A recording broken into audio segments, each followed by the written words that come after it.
এই সম্পর্ক শুধু নামের জন্যই, আমাদের অবস্থান আলাদা। আপনার যদি সাহায্য দরকার হয় এটা নিন, কিন্তু আমি আমার সম্মান বজায় রাখবো। যতকাল আপনি আমার সক্ষমতা নিয়ে প্রশ্ন করেছিলেন, আজ সেই উত্তর আপনার সামনে রয়েছে। স্তবকা ইচ্ছে করে গ্লাস তার কাপড়ে ফেলে দিল। আরে আমার হিলসে পড়ে গেল। নিচে ঝোঁকো, পরিষ্কার করো। বিক্রম থামল। সে প্রথমবার সরাসরি তার চোখে তাকাল। না অশ্রু, না রাগ, শুধু একটা গভীর নীরবতা। তখনই অশোক মাঝখানে এলেন। স্তবকা থামো, সে তোমার স্বামীকে। স্তবকা হাসল। স্বামী নামে মাত্র, তার জায়গা তো আমার পায়ের কাছে গি। বিক্রম গভীর শ্বাস নিল। স্তবকা, আজ তুমি আমাকে মুক্ত করে দিলে কি? সে রুমাল বের করল। জুতো পরিষ্কার করতে হলে এই নাও, কিন্তু আমি নিজের সম্মান নষ্ট করব না গি। পুরো হল চুপ হয়ে গেল। আমি এই বিয়ে শুধু কাকার জন্য টিকিয়ে রেখেছিলাম। ভেবেছিলাম একদিন তুমি বুঝবে যে ভালোবাসাও একটা জিনিস। কিন্তু আজ বুঝলাম তোমার কাছে সব কিছু আছে, শুধু হৃদয় নেই। আর সে বাইরে চলে গেল। যদি কোনো মানুষকে প্রতিদিন তার যোগ্যতা দেখানো হয়, যদি তার ভালোবাসা তার পায়ের তলায় পিষে দেওয়া হয়, তাহলে কি সে মানুষটা ভেঙে পড়বে? নাকি একদিন সেই তোমার পুরো দুনিয়া ভেঙে দেবে? কলকাতার একজন ধনী মেয়ে আর তার গরিব স্বামী, যাকে পার্টিতে সবার সামনে ওয়েটার বানিয়ে দেওয়া হয়েছিল, আর যে একরাতে একটা সাম্রাজ্য ভেঙে দিয়েছিল। এটা গল্প অহংকার, প্রতিশোধ আর আত্মসম্মানের, যার শেষ আপনার চিন্তা বদলে দেবে। বন্ধুরা, এই ভিডিওটা শেষ সেকেন্ড পর্যন্ত অবশ্যই দেখুন, কারণ শেষে যে সত্য সামনে আসবে তা শুধু একটা রহস্য হবে না, তা আপনার অহংকার, আপনার চিন্তা আর সম্পর্কের আসল মূল্য দেখিয়ে দেবে। কলকাতার উঁচু উঁচু বাড়ির মাঝে সূর্যের প্রথম কিরণ যেই কাচের জানালা দিয়ে ঢুকল, পুরো ঘর হালকা সোনালি আলো ভরে গেল। বাইরের দুনিয়া জেগে উঠছিল। গাড়ির শব্দ, হর্নের আওয়াজ আর ছুটন্ত জীবনের হুলস্থুল। কিন্তু সেই ঘরে একজন মানুষ সারারাত জেগেছিল। স্তবকা বিছানায় শুয়ে হাতে ফোন নিয়ে একটানা স্ক্রিন স্ক্রোল করছিল। তার চোখ ক্লান্ত ছিল, কিন্তু ঘুম তার থেকে বহু দূরে ছিল। সোশ্যাল মিডিয়ায় তার নামের চর্চা ছিল। স্তবকা মেহতা, কলকাতার সবচেয়ে তরুণ বিজনেস আইকন। ঘরের বাইরে রান্নাঘরে বিক্রম চুপচাপ গ্রিন টি বানাচ্ছিল। কাপ তুলতে গিয়ে তার হাত একটু কাঁপছিল। সে জানত, সকালের প্রথম কথাটা সবসময় খোঁচা হয়। সে ট্রে নিয়ে ঘরে এল। বিক্রম, একটা চা বানাতে এত সময় লাগে? স্তবকার গলায় ঘুম কম আর বিরক্তি বেশি ছিল। এই, এসে গেছি কি? সে ট্রে বেডের পাশে রাখল। স্তবকা কাপ তুলল, এক চুমুক দিয়েই মুখ বিকৃত করল। এটা কি বানিয়েছ? এত তেতো? তোমাকে কিছুই ঠিকমতো করতে হয় নাকি? বিক্রম মাথা নামিয়ে নিল। সরি। স্তবকার মুখ শক্ত হয়ে গেল। সরি? তোমার জানা আছে আমার বাবা তোমাকে কোথা থেকে তুলে এনেছিল? রাস্তা থেকে। ঘর দিয়েছে, খাওয়া দিয়েছে, স্বামী বানিয়ে দিয়েছে। কিন্তু এর মানে এই না যে তুমি আমার সমান গি। এই কথাগুলো যেন ঘরের দেওয়াল থেকে ধাক্কা খেয়ে ফিরে আসতে লাগল। বিক্রমের গলা শুকিয়ে গেল। তার মনে পড়ল, কতবার সে এই কথাটা শুনেছে। তুমি আমার সমকক্ষ নও, তুমি আমার স্তরের নও। তার চোখে এক মুহূর্তের জন্য ব্যথা উঠে এল, কিন্তু সে সেটাও দাবিয়ে দিল। তখনই দরজা খুলল। অশোক মেহতা ভেতরে এলেন। মুখে বয়সের ক্লান্তি ছিল, কিন্তু চোখে উদ্বেগ। মা, আবার সেই সব? তার গলা কাঁপছিল। স্তবকা বিরক্ত হয়ে বলল, বাবা, আজ আমার অনেক বড় দিন। মিডিয়া ইন্টারভিউ আছে। এসব ছোট ব্যাপারে পড়বেন না কি? তারপর সে বিক্রমের দিকে তাকাল। গাড়ি তৈরি করো। অশোক বিক্রমের দিকে তাকালেন। তার চোখ ভরে এল। বেটা, আমাকে মাফ করো। আমার কারণে তোমাকে এসব সহ্য করতে হচ্ছে গি। বিক্রম হাসার চেষ্টা করল। না কাকা, আপনি আমাকে ছেলে মেনেছেন, এটুকুই অনেক গি।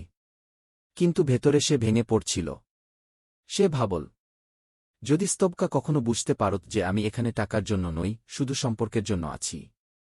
সন্ধ্যায় মেহতা রেসিডেন্স কোনো পাঁচতারা হোটেলের চেয়ে কম লাগছিল না। লাইট, মিউজিক, ক্যামেরা, অতিথিদের ভিড়। বিক্রম ওয়েটারের ইউনিফর্মে ট্রে নিয়ে দাঁড়িয়েছিল। প্রতিবার কি জুস স্যার বলতে গিয়ে তার গলা শুকিয়ে যাচ্ছিল। স্তবকা স্টেজে বলছিল। ডিজাইনার ড্রেস, হাই হিলস, ক্যামেরার ফ্ল্যাশলাইট। একজন গেস্ট বলল, স্তবকা, আজ তো আপনি আগুন লাগিয়ে দিচ্ছেন। স্তবকা হাসল। আজ সারা কলকাতা আমার কথা বলছে গি। তারপর হঠাৎ তার নজর বিক্রমের দিকে গেল। তার চোখে একটা অদ্ভুত কস্তবকা স্টেজে জ্বলছিল। ডিজাইনার ড্রেস, হাই হিলস, ক্যামেরার ফ্ল্যাশলাইট। একজন গেস্ট বলল, স্তবকা, আজ তো আপনি আগুন লাগিয়ে দিচ্ছেন। স্তবকা হাসল। আজ সারা কলকাতা আমার কথা বলছে গি। তারপর হঠাৎ তার নজর বিক্রমের দিকে গেল। তার চোখে একটা অদ্ভুত কঠিন চমক এল। সে মাইক তুলল। লেডিস অ্যান্ড জেন্টলম্যান, পরিচয় করিয়ে দিচ্ছি আমার স্বামীর সাথে। কি সবার নজর বিক্রমের দিকে গেল। স্বামী হয়ে ওয়েটার সেজে ঘুরছেন। ফ্রিতে খাওয়া, ফ্রিতে থাকা, কপাল থাকলে এমনই হয় গে। হাসির শব্দ পুরো হলে ছড়িয়ে পড়ল। বিক্রমের মুখ পাথর হয়ে গেল। ঠিন চমকেল। সে মাইক তুলল। লেডিস অ্যান্ড জেন্টলম্যান, পরিচয় করিয়ে দিচ্ছি আমার স্বামীর সাথে। কি সবার নজর বিক্রমের দিকে গেল। স্বামী হয়ে ওয়েটার সেজে ঘুরছেন। ফ্রিতে খাওয়া, ফ্রিতে থাকা, কপাল থাকলে এমনই হয় গে। হাসির শব্দ পুরো হলে ছড়িয়ে পড়ল। বিক্রমের মুখ পাথর হয়ে গেল। স্তবকা ইচ্ছে করে গ্লাস তার কাপড়ে ফেলে দিল। আরে, আমার হিলসে পড়ে গেল। নিচে ঝোঁকো। পরিষ্কার করো। বিক্রম থামল। সে প্রথমবার সরাসরি তার চোখে তাকাল। না অশ্রু, না রাগ, শুধু একটা গভীর নীরবতা। তখনই অশোক মাঝখানে এলেন। স্তবকা, থামো। সে তোমার স্বামীকে। স্তবকা হাসল। স্বামী নামে মাত্র। তার জায়গা তো আমার পায়ের কাছে গি। বিক্রম গভীর শ্বাস নিল। স্তবকা, আজ তুমি আমাকে মুক্ত করে দিলে। কি? সে রুমাল বের করল। জুতো পরিষ্কার করতে হলে এই নাও। কিন্তু আমি নিজের সম্মান নষ্ট করব না গি। পুরো হল চুপ হয়ে গেল। আমি এই বিয়ে শুধু কাকার জন্য টিকিয়ে রেখেছিলাম। ভেবেছিলাম একদিন তুমি বুঝবে যে ভালোবাসাও একটা জিনিস কুই। কিন্তু আজ বুঝলাম। তোমার কাছে সব কিছু আছে, শুধু হৃদয় নেই। আর সে বাইরে চলে গেল। সে ফোন বের করল। হেডকোয়ার্টার্স। বিক্রম কাপুর বলছি। মেহতা এন্টারপ্রাইজেসের ডিল ক্যান্সেল। বাজারে খবর ছড়িয়ে দাও। সেই রাতে সে তার পুরনো ফ্ল্যাটে বসেছিল। হাতে বিয়ের ছবি। যদি তুই কখনো বুঝতে পারতিস গি। পরদিন সকালে স্তবকার ফোন কাঁপছিল। Stock crash, ED raid, fraud case. সে অশোকের দিকে তাকাল। বাবা, বিক্রম ইক্লিপসের সিইও। অশোক মাথা নামিয়ে নিলেন। হ্যাঁ মা, আমি কখনো বলিনি গি। স্তবকার দুনিয়া ভেঙে পড়ল। আমি তাকে প্রতিদিন আঘাত করেছি। মানুষ ভাবিনি গি। লিফটের আয়নায় স্তবকা নিজের মুখ দেখছিল। সেই একই মুখ, যেটায় একসময় অহংকারের চমক থাকত। আজ সেখানে ভয় আর শূন্যতা ছিল। একতলা একতলা করে ওপরে উঠতে থাকা লিফট তার বুকের ধড়ফড়ানি আরও বাড়িয়ে দিচ্ছিল। দরজা খুলল।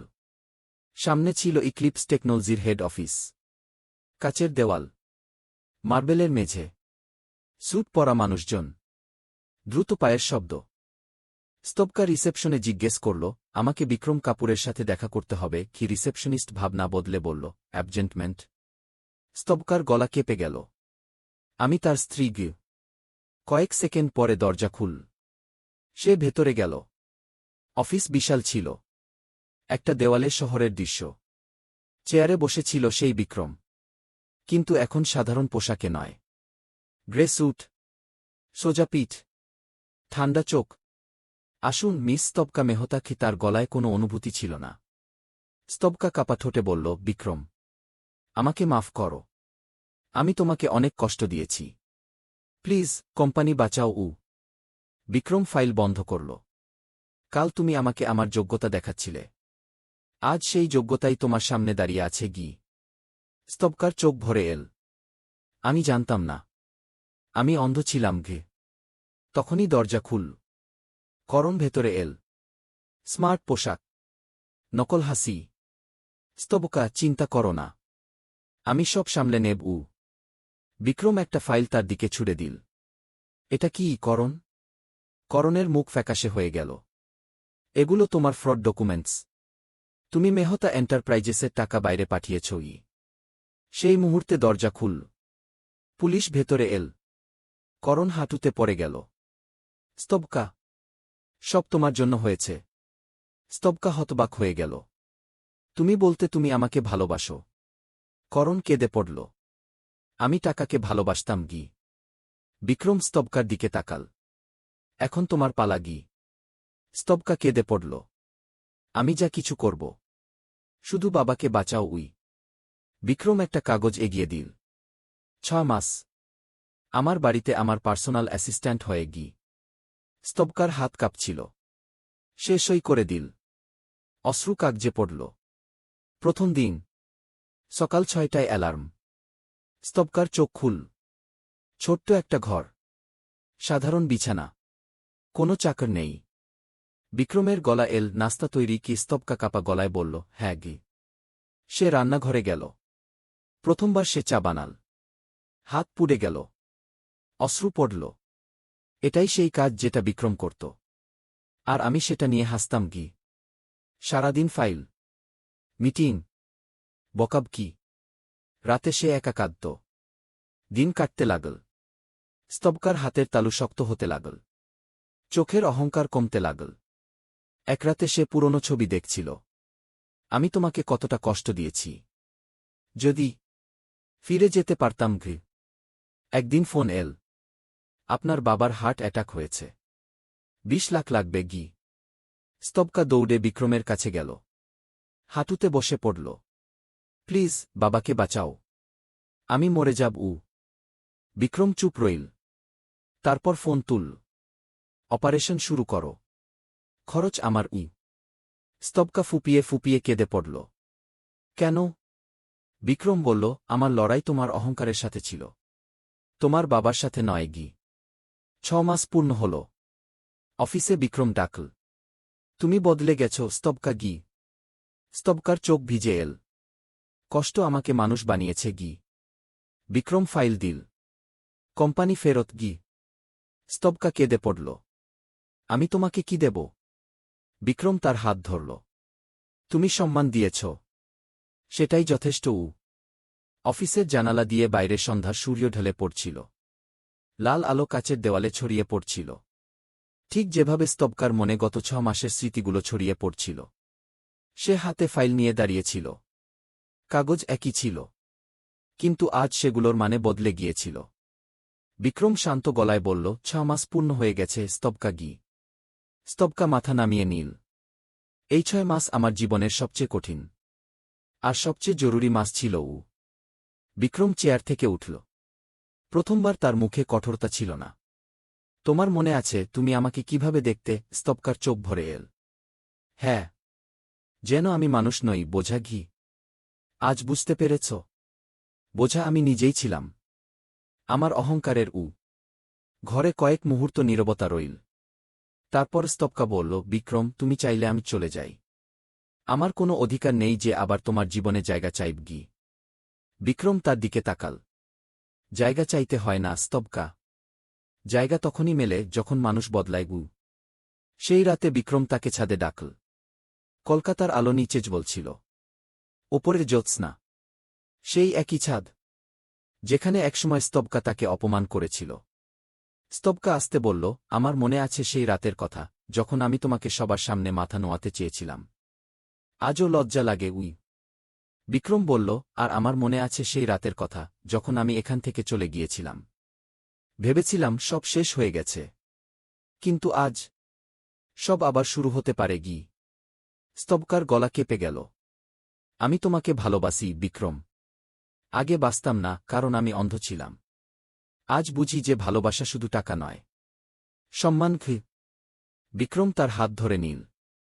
আমি সবসময় বাসতাম, শুধু অপেক্ষায় ছিলাম যে তুমিও দেখতে পাবে গি। স্তবকা তার কাঁধে মাথা রেখে দিল।